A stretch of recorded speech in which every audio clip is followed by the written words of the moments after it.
Jupiter, the emperor of the gods. This is the commander-in-chief, the emperor of the celestial court. For a soldier, Jupiter is not some old bearded man in the clouds. He is the guarantor of the empire.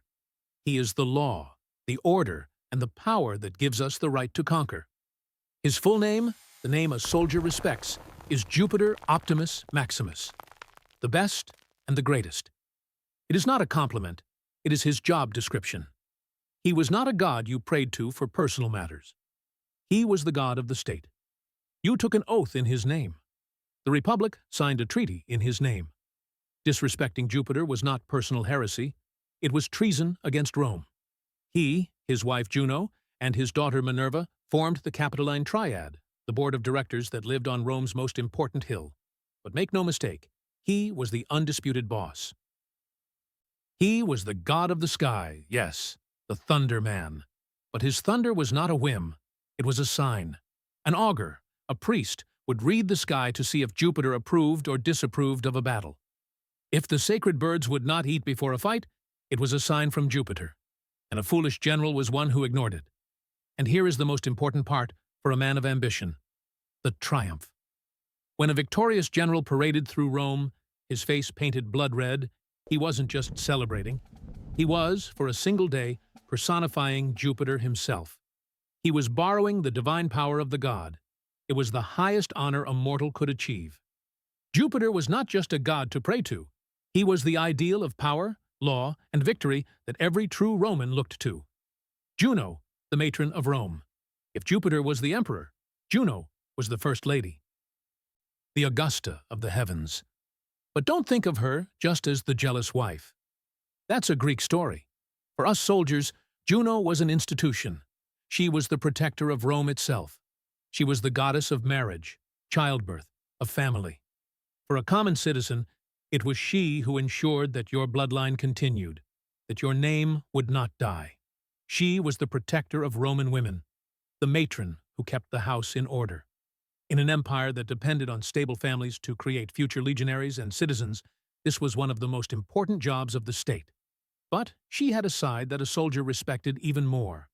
One of her oldest titles was Juno Moneta, the warner. The legend says her sacred geese on the Capitoline honked and saved us from a night attack by the Gauls. She was a sentinel. Because of this legend, her temple on the Capitoline became the place where we kept our most precious asset, where we minted our pay, the mint of Rome.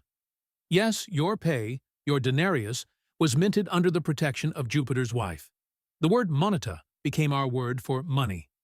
A soldier learns quickly to respect the goddess who guards his salary. She wasn't just the boss's wife. She was the treasurer of the empire, the guardian of our own wealth and survival. She was the personification of Rome's gravity and stability. Mars, the god of the soldier.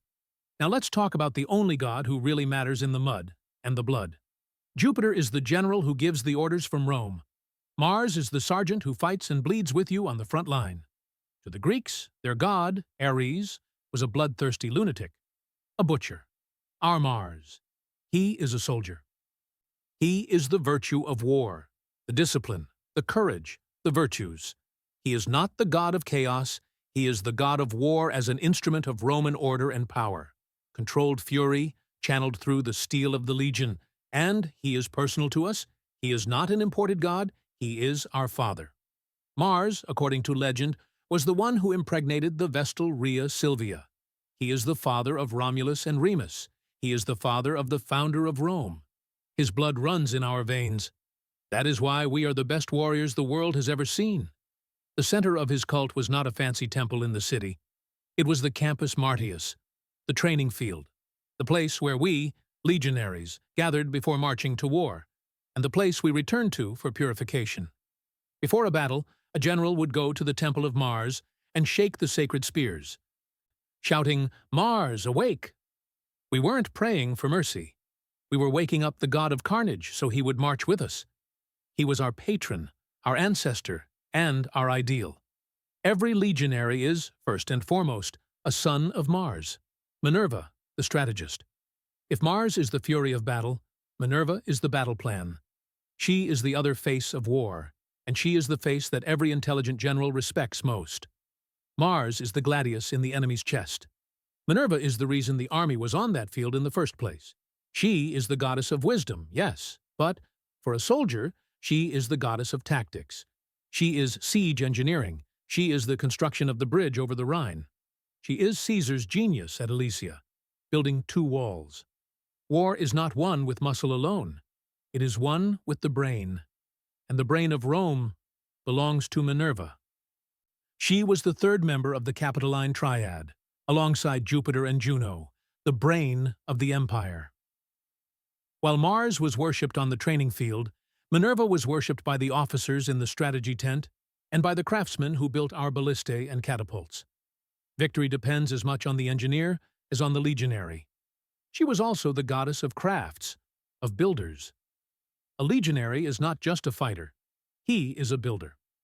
On campaign, we build more than we kill. We build forts, roads, aqueducts, walls. The shovel, the delabra, is a weapon as important as the gladius. And this work, this job of imposing Roman order and civilization through stone and mortar, belonged to Minerva. A dumb soldier prays only to Mars, asking for strength. A smart soldier prays to Mars for courage, and to Minerva for the plan that will bring him home alive. Venus, the political ancestor. Don't be fooled. The poets and the Greeks may talk of her as the goddess of love and beauty. For Rome, and especially for the elite, Venus was pure politics. She was power and lineage. For us, her importance was not who she slept with, but who she descended from, and who descended from her. The legend we bought said that her son was Aeneas, the hero who escaped the flames of Troy, carrying his father on his back, and who, after many trials, landed in Italy. And Aeneas's son, Iulus, was the founder of the Julian dynasty. See the move? Julius Caesar, Augustus, the entire first line of emperors. They didn't claim to be just men in power. They claimed to be direct descendants of a goddess, Venus Genetrix, Venus the Mother. That is a masterstroke of propaganda. You cannot question a man whose ancestor is a deity. When Caesar built his great forum, he didn't dedicate it to Mars or Jupiter. He dedicated it to Venus Genetrix. He was telling the entire Senate, I am not like you. The blood of the gods runs in my veins. For the common soldier, she was a goddess of luck, of prosperity, of a good outcome. But for the men who commanded us, she was the source of their legitimacy. She was the divine proof that they, and not others, had the right to rule the world. Much more than a goddess of love, she was the goddess of the claim to the throne, Apollo, the imported foreigner. Not all of our most powerful gods were, originally, ours. Rome was smart about this. When we conquered a people, we often adopted their gods. It was a sign of respect, of course, but it was, above all, a tactic of control. The most important foreign god we brought in was Apollo. He was Greek, through and through. A beautiful god, the god of music, of poetry, of art. Things that a veteran soldier like me tends to find soft. But he had 2 sides that even a legionary had to respect. First, he was the god of prophecy, the oracle of Delphi, the Sibylline books in Rome. Generals and emperors would consult his priests before any great campaign. Ignoring a prophecy from Apollo was a risk few were willing to take. Second, and more importantly, he was not just the god of healing, he was the god of plague. His bow did not just shoot music, it shot disease. The same hand that could heal an army could destroy it with a fever. He was a god of order, but an order maintained by the fear of destruction. He was not a soldier god like Mars, but he became the personal patron of our first and greatest emperor, Augustus. Augustus credited him for his victory at Actium. He built a magnificent temple to Apollo next to his own house. Augustus wanted to be seen not as a brutal general, but as the restorer of order and civilization. And Apollo, with his lyre and his deadly bow, was the perfect symbol for that. Neptune, the admiral. As a legionary, I hate the sea. A man was made to fight with his feet firm on the earth, not swaying in a wet wooden box. The sea is treacherous, unstable, and it is not our domain. But the empire disagrees. Neptune was not just an angry god of earthquakes, the earth shaker. He was the admiral who commanded our most important supply line. Rome does not eat what it grows. Rome eats what Egypt and Africa grow. And this mountain of grain?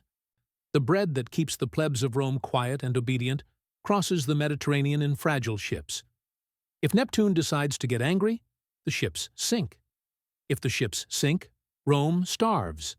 If Rome starves, the people revolt and kill the emperor. Simple as that. Neptune's trident points directly at the emperor's throat. So, yes, we respect him. A lot. Besides, it was naval battles that decided our fate more than once. It was Agrippa, Augustus's admiral, who defeated Antony and Cleopatra at Actium, in Neptune's domain, and founded the empire. We honor him not out of love, as a fisherman would. We honor him out of strategic necessity. He is the god who guards our stomach and ensures the empire can keep fighting. To a soldier, there is nothing more important than the supply line. Vesta, the heart of Rome. Finally, the most important goddess in Rome, and she has no statue, no face, no lovers or adventures. Vesta is the fire. Simple as that. She is the goddess of the hearth, of the home. But she is not just the hearth of your house. She is the hearth of the state. In the center of Rome, there was a round temple, and inside it, no idol, just an eternal flame. That flame was the life of Rome, the Pignus Imperii, the guarantee of our power. And who guarded it? Not priests or generals. The Vestal virgins. 6 women, chosen in childhood, who served for 30 years under the strictest of oaths, to maintain purity and, above all, to never let the fire go out. For a soldier, that is what we call sentinel duty. If a Vestal broke her vow of chastity, the punishment was brutal. She was buried alive. Why? Because her purity was linked to the safety of Rome. If that fire went out, it was the worst omen imaginable. It meant Vesta had abandoned the city. It meant the heart of Rome had stopped beating. While Jupiter commanded and Mars fought, it was Vesta, in her fiery silence, who kept us alive. All the other gods were about what we did: conquer, build, rule. Vesta was about what we were. She was the home that the legionary, freezing on the wall in Britannia, was truly fighting for. The Capitoline Wolf.